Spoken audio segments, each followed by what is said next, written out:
Welcome to my studio. This is Judy Parcell again. I got another little Zendoodle to practice with you. Again, I did it in pencil. And let's get started. Now, this kind of was inspired by my lavender in my garden. They have like little, they come out and they flower at a certain time and then they go into a bud and they're so fragrant and so wonderful. But I kind of got carried away. There are grasses that grow up in my lavender too, so I added those. And let's see how this comes out. Start at the top. Put a little doop there. Now this is again the repeated patterns. I'm going to come down, and what I'm going to do is I'm going to stop there. Just let that get capped off by the one below it.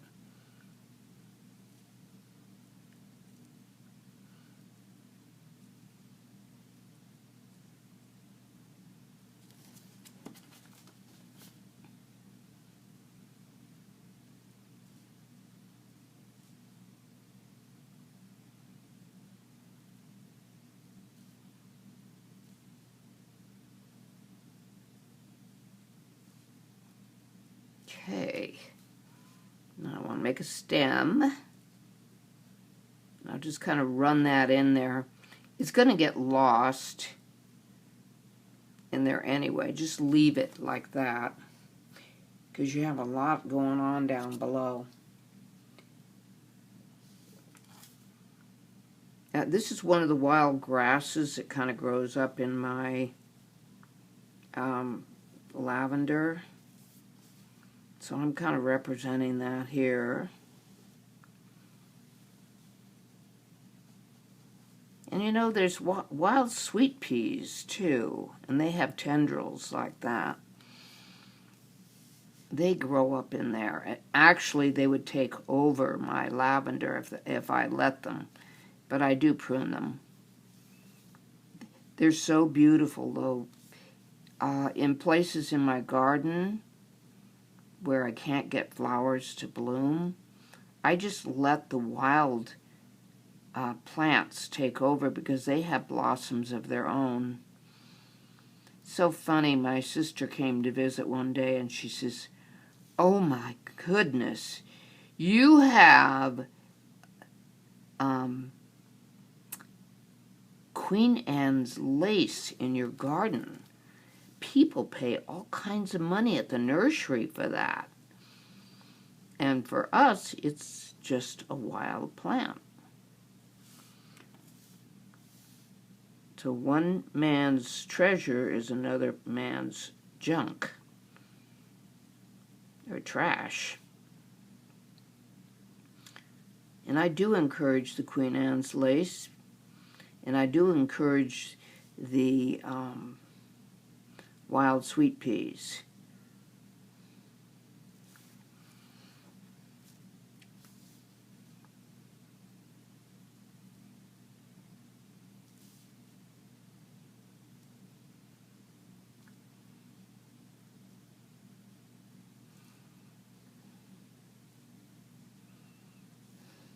It's funny, when I moved to the country, I thought I had to have everything fancy like in the cities and all the lawns trimmed, and it just had to be perfect.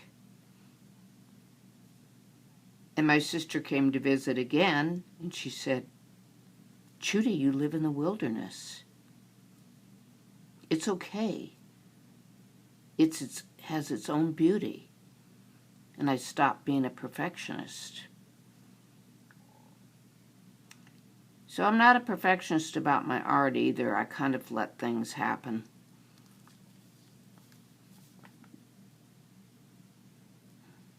If I make a mistake, I just incorporate it into the art itself. I'm going to stop there. Now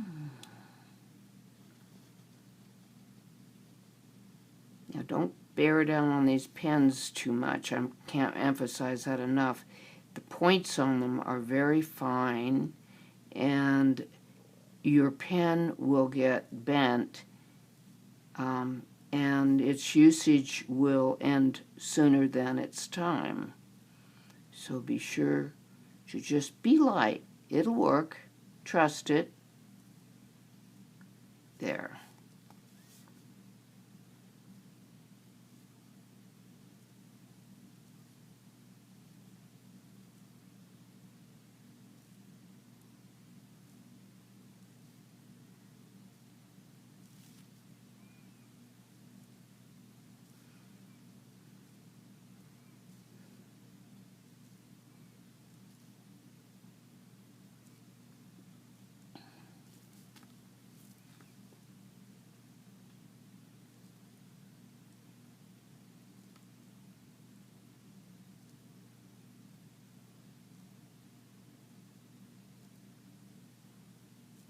You notice all of a sudden I'm not following the pencil lines, and that's okay, because I get thinking about other things and I go into automatic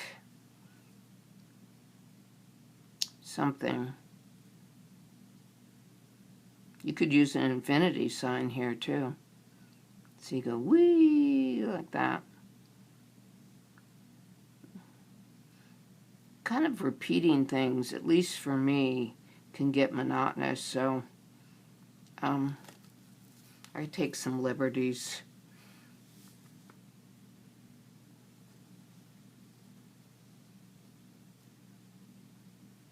I wanted to repeat this again,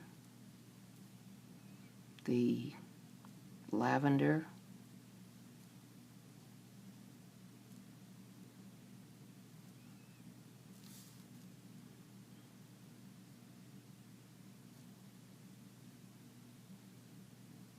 What do you grow in your garden? I know some people live in the cities and they have pot gardens. And I'm not talking about hemp either. I'm talking about they grow their flowers in pots, which is a challenge because they have to be kept watered and they can get root bound, and there's all kinds of challenges with pot gardens.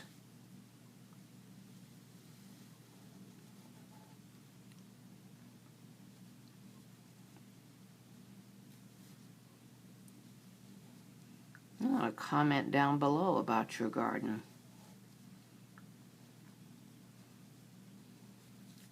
It's funny, when I take care of my neighbor's garden, I'll be just sort of looking at her plants and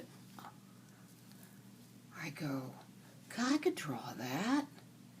So I take a picture of it. I carry a little camera in my pocket, take a picture of it, and then I come home, do it in pencil, and draw it up. And when she's gone, she takes her iPad with her. I email it to her just to let her know that her garden is fine and it's getting watered. She worries so much about it.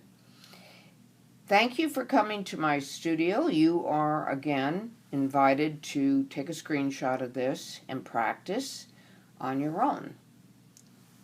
See you later.